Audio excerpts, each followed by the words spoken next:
1.5 साल के अंतराल के बाद करतारपुर साहिब कॉरिडोर अब फिर से खुल गया है। साथियों, गुरु नानक जी ने कहा है, बीच दुनिया सेवी कमाइए त दरगिह बेसन पाइए। यानी संसार में सेवा का मार्ग अपनाने से ही जीवन सफल होता है। हमारी सरकार इसी सेवा भावना के साथ देशवासियों का जीवन आसान बनाने में जुटी है। न जाने कितनी पीढ़ियां जिन सपनों को सच होते देखना चाहती थी, भारत आज उन सपनों को पूरा करने का भरपूर प्रयास कर रहा है। साथियों, अपने 5 दशक के सार्वजनिक जीवन में मैंने किसानों की परेशानियों को, उनकी चुनौतियों को बहुत करीब से देखा है, महसूस किया है। इसलिए जब देश ने मुझे 2014 में प्रधानमंत्री के रूप में सेवा का अवसर दिया, तो हमने कृषि विकास, किसान कल्याण को सर्वोच्च प्राथमिकता दी। साथियों, इस सच्चाई से बहुत लोग अनजान हैं कि देश के 100 में से 80 किसान छोटे किसान हैं।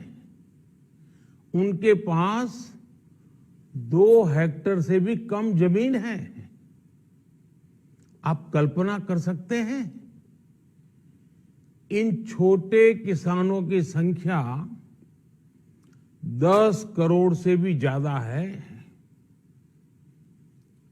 उनकी पूरी जिंदगी का आधार यही छोटी सी जमीन का टुकड़ा है।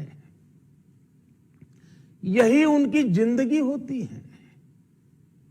और इस छोटी सी जमीन के सहारे ही वो अपना और अपने परिवार का गुजारा करते हैं। पीढ़ी दर पीढ़ी परिवारों में होने वाला बंटवारा इस जमीन को और छोटा कर रहा है। इसलिए देश के छोटे किसानों की चुनौतियों को दूर करने के लिए हमने बीज, बीमा, बाजार और बचत, इन सभी पर चौतरफा काम किया। सरकार ने अच्छी क्वालिटी के बीज के साथ ही किसानों को नीम coated urea, soil health card, micro irrigation जैसी सुविधाओं से भी जोड़ा। हमने 22 करोड़ सॉइल हेल्थ कार्ड किसानों को दिए और इस वैज्ञानिक अभियान के कारण एग्रीकल्चर प्रोडक्शन भी बढ़ा। साथियों, हमने फसल बीमा योजना को अधिक प्रभावी बनाया। उसके दायरे में ज्यादा किसानों को लाए। आपदा के समय ज्यादा से ज्यादा किसानों को आसानी से मुआवजा मिल सके, इसके लिए भी पुराने नियम बदले। इस वजह से बीते 4 साल में 1 लाख करोड़ रुपए से अधिक का मुआवजा हमारे किसान भाई बहनों को मिला है। हम छोटे किसानों और खेत में काम करने वाले श्रमिकों तक बीमा और पेंशन की सुविधाओं को भी ले आए। छोटे किसानों की जरूरतों को पूरा करने के लिए सीधे उनके बैंक खातों में 1,62,000 करोड़ रुपए ट्रांसफर किए, सीधे उनके खाते में। साथियों, किसानों को उनकी मेहनत के बदले उपज की सही कीमत मिले, इसके लिए भी अनेक कदम उठाए गए।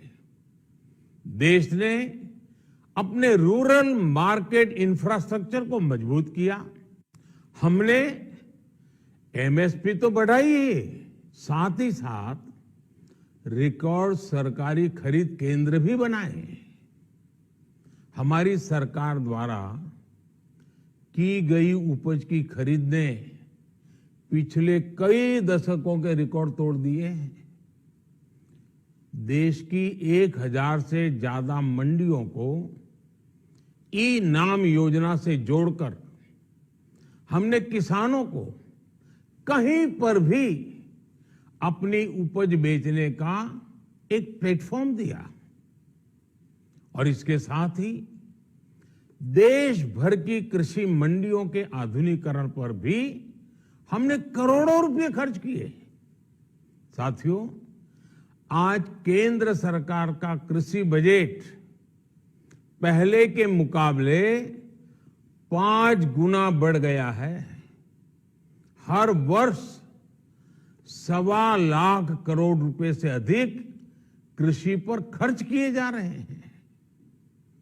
1 लाख करोड़ रुपए के एग्रीकल्चर इंफ्रास्ट्रक्चर फंड के माध्यम से गांव और खेत के नजदीक भंडारण, इसकी व्यवस्था, कृषि उपकरण जैसी अनेक सुविधाओं का विस्तार, ये सारी बातें तेजी से हो रही है। छोटे किसानों की ताकत बढ़ाने के लिए 10,000 एफपीओ किसान उत्पादक संगठन बनाने का अभियान भी जारी है। इस पर भी करीब 7,000 करोड़ रुपए खर्च किए जा रहे हैं। माइक्रो इरिगेशन फंड के आवंटन को भी 2 गुना करके 10,000 करोड़ रुपए कर दिया गया है। हमने क्रॉप लोन भी 2 गुना कर दिया, तो इस वर्ष 16 लाख करोड़ रुपए हो जाएगा।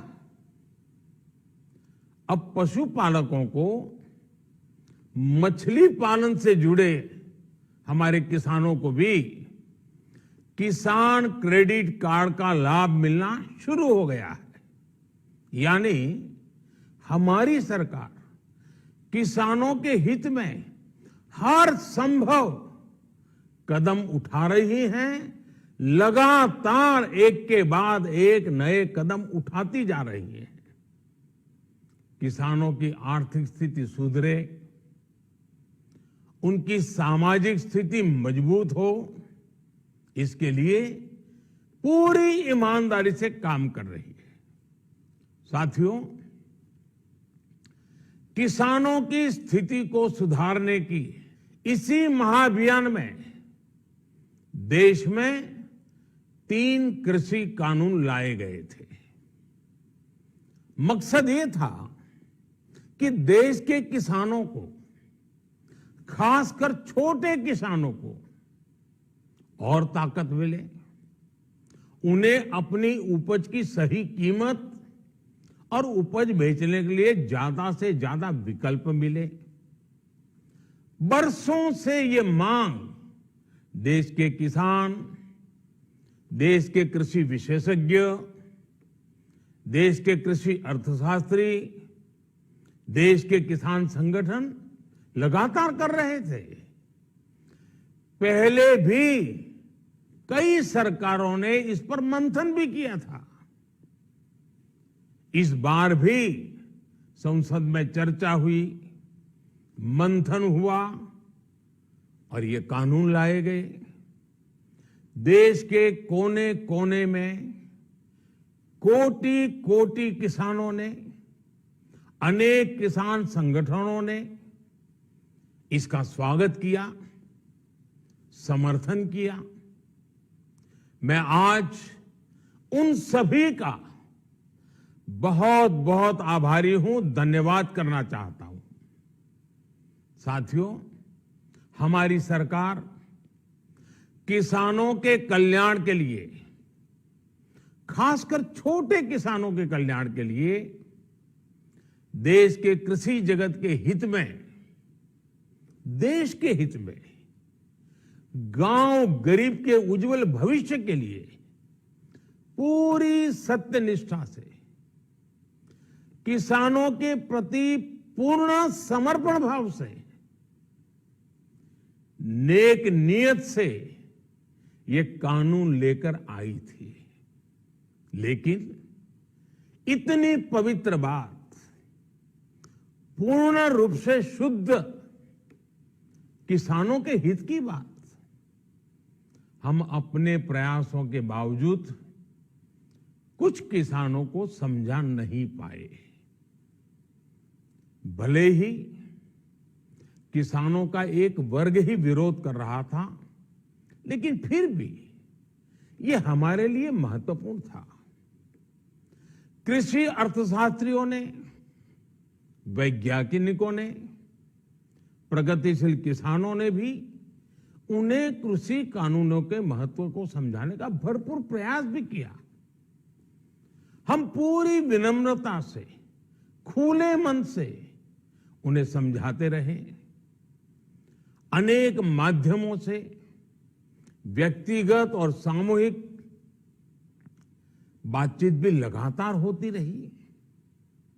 हमने किसानों की बातों को, उनके तर्क को समझने में भी कोई कोर कसर बाकी नहीं छोड़ी। कानून के जिन प्रावधानों पर उन्हें ऐतराज था, सरकार उन्हें बदलने के लिए भी तैयार हो गई। 2 साल तक हमने इन कानूनों को सस्पेंड करने का भी प्रस्ताव दिया। इसी दौरान ये विषय माननीय सर्वोच्च न्यायालय के पास भी चला गया। ये सारी बातें देश के सामने है, इसलिए मैं इनके अधिक विस्तार में नहीं जाऊंगा। साथियों, मैं आज देशवासियों से क्षमा मांगते हुए सच्चे मन से और पवित्र हृदय से कहना चाहता हूं कि शायद हमारी तपस्या में ही कोई कमी रही होगी, जिसके कारण दिए के प्रकाश जैसा सत्य कुछ किसान भाइयों को हम समझा नहीं पाए। आज गुरु नानक देव जी का पवित्र प्रकाश पर्व है। ये समय किसी को भी दोष देने का नहीं है। आज मैं आपको, पूरे देश को ये बताने आया हूं कि हमने 3 कृषि कानूनों को वापस लेने का, रिपील करने का निर्णय लिया है। इस महीने के अंत में शुरू होने जा रहे संसद सत्र में, इसी महीने में, हम 3 कृषि कानूनों को रिपील करने की संवैधानिक प्रक्रिया को पूरा कर देंगे। साथियों, मैं आज अपने सभी आंदोलनरत किसान साथियों से आग्रह कर रहा हूं, आज गुरु पर्व का पवित्र दिन है। अब आप अपने अपने घर लौटे, अपने खेत में लौटे, अपने परिवार के बीच लौटे। आइए एक नई शुरुआत करते हैं, नए सिरे से आगे बढ़ते हैं। साथियों, आज ही सरकार ने कृषि क्षेत्र से जुड़ा एक और अहम फैसला लिया है। 0 बजट खेती यानी प्राकृतिक खेती को बढ़ावा देने के लिए, देश की बदलती आवश्यकताओं को ध्यान में रखकर क्रॉप पैटर्न को वैज्ञानिक तरीके से बदलने के लिए एमएसपी को और अधिक प्रभावी और पारदर्शी बनाने के लिए ऐसे सभी विषयों पर भविष्य को ध्यान में रखते हुए निर्णय लेने के लिए एक कमेटी का गठन किया जाएगा। इस कमेटी में केंद्र सरकार, राज्य सरकारों के प्रतिनिधि होंगे, किसान होंगे, कृषि वैज्ञानिक होंगे, कृषि अर्थशास्त्री होंगे। साथियों, हमारी सरकार किसानों के हित में काम करती रही है और आगे भी करती रहेगी। मैं गुरु गोविंद सिंह जी की भावना में अपनी बात समाप्त करूंगा। देहि शिवावर मोहे इहे, शुभ कर्मन ते कबहू न टरो। हे देवी, मुझे ये वर दीजिए कि मैं शुभ कर्म करने से कभी पीछे ना हटूं। जो किया किसानों के लिए किया, जो कर रहा हूं देश के लिए कर रहा हूं। आप सभी के आशीर्वाद से मैंने मेहनत में पहले भी कोई कमी नहीं की थी। आज मैं आपको विश्वास दिलाता हूं कि अब और ज्यादा मेहनत करूंगा ताकि आपके सपने साकार हो सके, देश के सपने साकार हो सके। आपका बहुत बहुत धन्यवाद। नमस्कार।